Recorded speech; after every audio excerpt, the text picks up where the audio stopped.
দুর্গাপুরে চিকিৎসক পড়ুয়ার উপর নির্যাতন কাণ্ডে রাতে বেরোনো না বেরোনো প্রসঙ্গে মুখ্যমন্ত্রীর মন্তব্য নিয়ে বিতর্ক এখনো চলছে। তারই মধ্যে মুর্শিদাবাদে ভরতপুরে নাবালিকার উপর নির্যাতনের ঘটনায় তৃণমূল নেতা আজহার উদ্দিন ওরফে সিজারের দাবির বিপরীত পথে হাঁটলেন বিধায়ক হুমায়ুন কবির। চলতি বছর লক্ষ্মী পুজোর দিন সালানের নির্যাতনের শিকার হয়েছে এক নাবালিকা।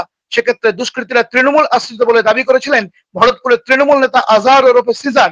চলতি মাসের ৮ তারিখ সংবাদ হাজারদুয়ারিকে ফোনে বলেছিলেন অপরাধীদের দেখা গিয়েছে ভরতপুর ২ নম্বর ব্লকের প্রাক্তন সভাপতি মোস্তাফিজুর রহমান ওরফে সুমনের সঙ্গে।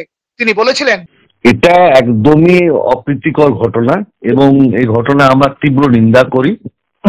আমরা এখানকার সন্তান, এলাকার সন্তান। এই ধরনের কখনোই আমাদের এলাকায় কোনোদিনই ঘটেনি। কিন্তু আমাদের যেটা নেত্রী মমতা বন্দ্যোপাধ্যায় চান না, অভিষেক বন্দ্যোপাধ্যায় চান না, এবং তাকে স্থল থেকে সরিয়েও দেওয়া হয়েছে। আমাদের যিনি প্রাক্তন ব্লক সভাপতি ছিলেন তারই এরা অনুগামী। তারাই এলাকায় ল্যান্ড মাফিয়া, রাহাজানি এসব করে বেড়াতো। তার প্রতিবাদ প্রতিরোধ এলাকার মানুষ করে এবং দলও তাকে সরিয়ে দিয়েছে দল থেকে। এরা আবার তীব্র নিন্দা জানায় আর কি, ধিক্কার জানায়। দল থেকে সরিয়ে দিয়েছে প্রাক্তন ব্লক সভাপতি, কাকে ইঙ্গিত করছেন আপনি? মুস্তাফিজুর রহমান সুমন।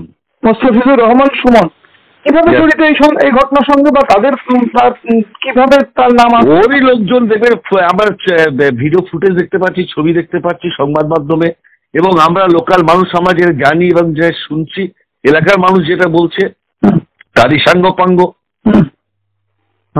আচ্ছা আচ্ছা।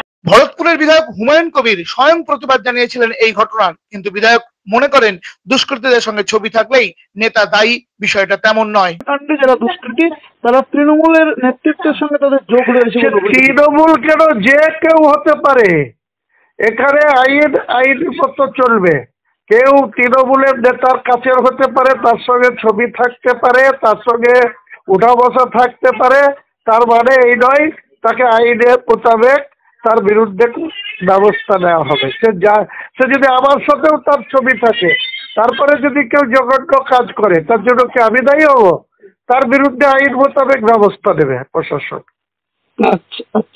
আমাকে তো বহু লোক ধরেন আমার সঙ্গে ছবি তুলতে চাই, আমার সঙ্গে যেখানে যাবি সেখানে আমার সাথে হুড়োহুড়ি করে ছবি তুলে। তো কে আমার সঙ্গে ছবি দিল, সেলফি দিল, আমার সঙ্গে ঘাড়ে হাত দিয়ে ছবি তুললো, তারপরে সে কারো ঘরে ডাকাতি করতে গেল, তো তাকে ডাকাত বলা যাবে না?